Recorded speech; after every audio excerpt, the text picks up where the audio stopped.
kape. Uy, hello!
Bagay na bagay talaga yung mga ginagawa mo dyan.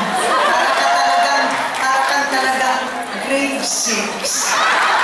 Alam mo ngayon nandito ka na sa Maynila, ilan ang babae na nahalikan mo?